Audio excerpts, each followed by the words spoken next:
Ahojte, rada by som vás naučila mojich 6 cvikov z kalanetiky, ktoré cvičím každý deň. Zaberú vám len 20 minút a nič k tomu nepotrebujete, len ochotu pracovať na sebe. Takže prvý cvik bude na posilnenie spodného brúška. Nohy si položíme na stoličku alebo na sedačku, ruky si dáme pod seba, aby sme boli v pevnej polohe a dvíhame nohy nad stoličku 10x16. To znamená 160 krát. Medzi každými 16 cvikmi si môžeme urobiť pauzu.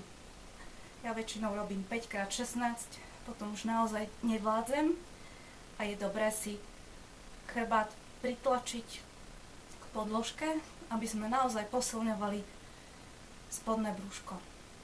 Keď docvičíme tento cvik, môžeme si oddychnúť na 1 minútu maximálne. Nasleduje ďalší cvik, kde budeme posilňovať vrchné brucho. Tento cvik tiež nie je úplne najľahší, ale zase nám pomôže stolička. Opreme si nohy v podkolení a ideme dvíhať vrchnú časť trupu, ale zase len malé pohyby.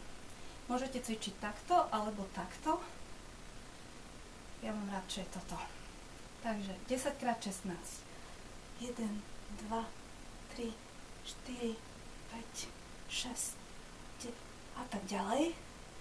Zase 5x16, potom prestávka, možno pokračovať. Tretí cvik je na posilnenie pánvového dna.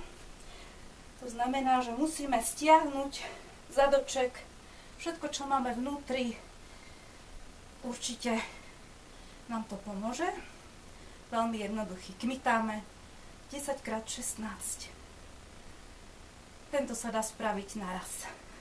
Takisto stehná pracujú a všetko to, čo máme vnútri. Štvrtý cvik.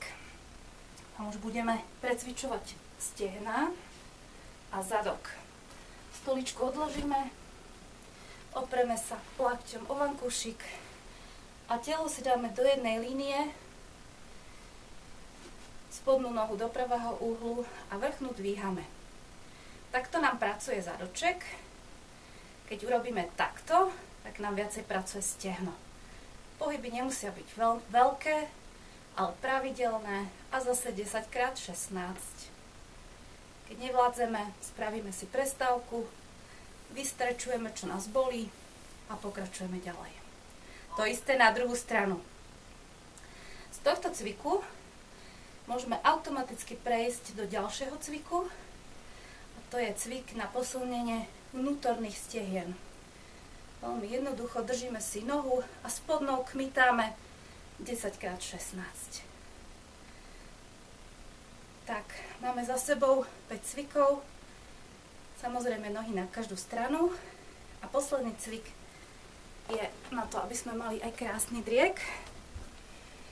Tuto nám stačí cvičiť 5x16. Spolu ich bude zase 160. Takto, čo to ide?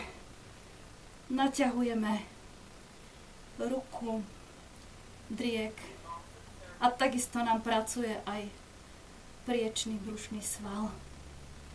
Ja už cvičím skoro 2 mesiace a cítim sa perfektne.